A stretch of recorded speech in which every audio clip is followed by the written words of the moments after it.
कैकेयी और दशरथ संवाद का विशेष अंक हम आपके सामने प्रस्तुत कर रहे हैं। इस संवाद में आप कैकेयी के चरित्र को के एक और भाग जानने को आपको मिलेगा। आइए जानते हैं दशरथ कैकेयी संवाद। सामने भूखी बाघिन जैसे उकरू बैठी हुई कैकेयी ऐसी न जाने कितनी खरी खोटी जली कटी तीखी कड़वी टेढ़ी तिरछी लगती चुभती जलती सुलगती अपनी कजरारी कटीली बाकी चित बने यानी बाण चला चला कर ताने पर ताने मारती जा रही थी। चुटकियों पर चुटकी ले रही थी, फब्तियाँ कस रही थी, खिल्लियाँ उड़ा रही थी, बोलियों पर बोलियाँ मार रही थी।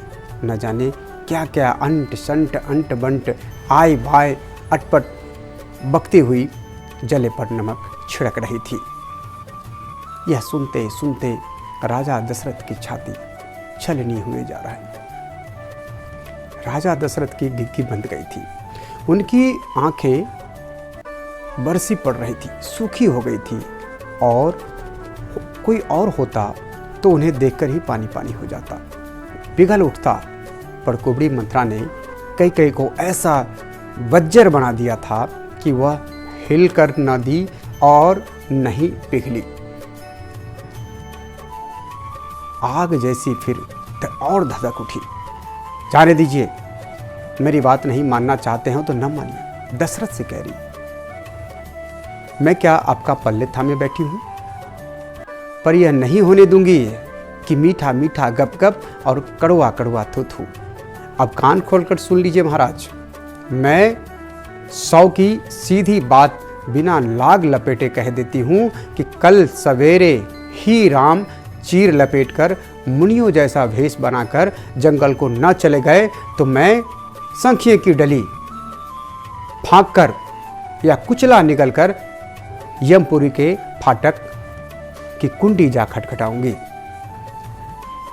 राजा दशरथ की दशा सांप छुछंदर सी हो गई थी। उगले तो कोढ़ी निगले तो अंधा।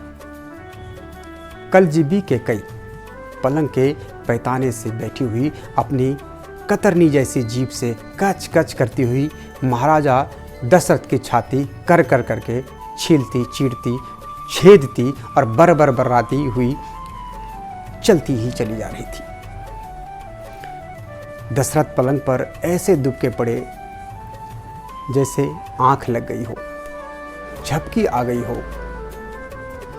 इसी कहासुनी में झौं झौं मान मनोबल ऐंचा तानी रोने धोने में रात भी पल पल करके ढलती ढली चली गई।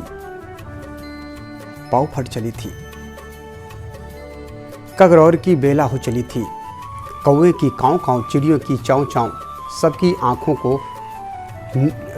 आंखों की नींद पी डाली, सबकी नींद उड़ गई थी। पहले पूरब मुंह उजला हुआ, फिर उस पर सुनहरा पीलापन छा गया और फिर देखते देखते ऐसा लाल हो चला जैसे लाखों मुट्ठियों में एक साथ लाल गुलाब ला छिड़का हो। चारों ओर ललाई छा गई और पूरब की छाती फोड़कर लाल लाल सूरज ऐसे उठ निकला मानो अपने घराने की कुचाल पर खींचकर तमतमा उठा हो। दिन निकलते ही बाहर बाजे बाज उठे, गवैये गा उठे। सुमंत्र और वशिष्ठ बाहर आकर खड़े हुए। किसी की समझ काम नहीं कर पा रही थी कि जो राजा दशरथ सूरज उगने से पहले ही हवन करने बैठ जाते थे और दिन निकलते निकलते बाहर झरोखे पर आ बैठते थे, वे आज क्यों दिखाई नहीं दे रहे।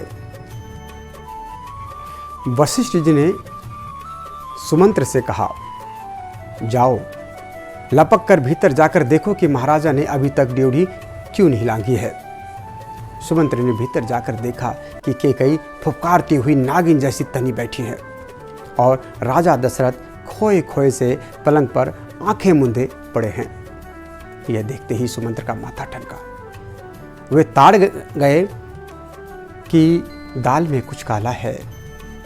सुमंत्र को देखते ही कैकेयी ने अपने मुंह में मिश्री घोलते हुए कुछ दाल में हुए झूठ का सहारा लेकर अच्छे मुंह बनाकर सुमंत्र की ओर देखकर कहा, सुमंत्र जी, राम को राजगद्दी